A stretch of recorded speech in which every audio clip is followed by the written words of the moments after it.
Bonjour. Nous allons aborder dans cette expérience la loi d'Ohm. Nous allons vérifier la loi d'Ohm. Pour cela, nous disposons d'un générateur. Il s'agit du générateur incorporé au chariot mobile, ici. Et ce générateur est muni d'un sélecteur de tension qui nous permet de sélectionner la tension voulue.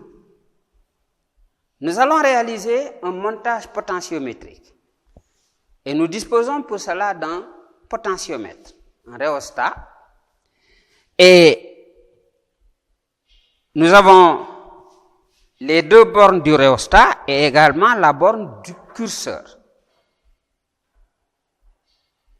Nous partons du générateur avec la borne négative, nous allons à l'interrupteur. De l'interrupteur, nous allons au rhéostat. Du rhéostat, nous repartons au générateur. Nous allons prélever une portion de la tension délivrée aux bornes du rhéostat. Pour cela, nous allons prendre la tension comprise entre cette borne et le curseur. Et là, nous quittons le curseur pour aller ici à un conducteur ohmique. Vous la voyez ici avec son code couleur.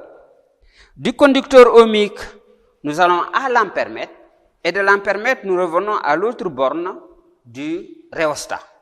Nous mettons maintenant en dérivation par rapport au conducteur ohmique un voltmètre. Le voltmètre, d'accord, chargé de mesurer la tension aux bornes du conducteur ohmique.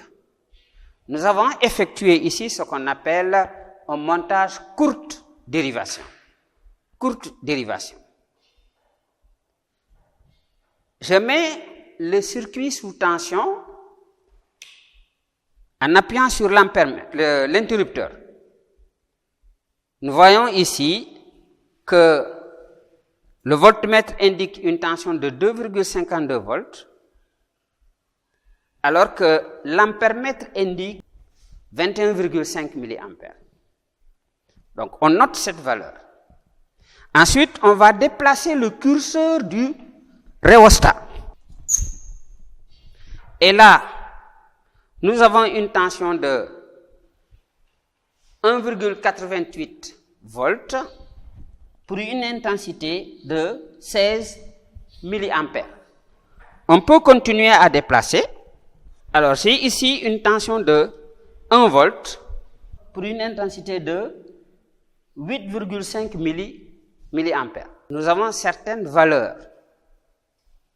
Nous allons ensuite reporter dans un tableau la valeur de l'intensité et pour chaque intensité, la tension correspondante. Et nous représentons le graphe donnant la tension aux bornes du conducteur ohmique en fonction de l'intensité du courant qui le traverse. Cette courbe va nous donner la caractéristique du conducteur ohmique et à partir de cette caractéristique, nous allons déterminer la valeur de la résistance du conducteur ohmique.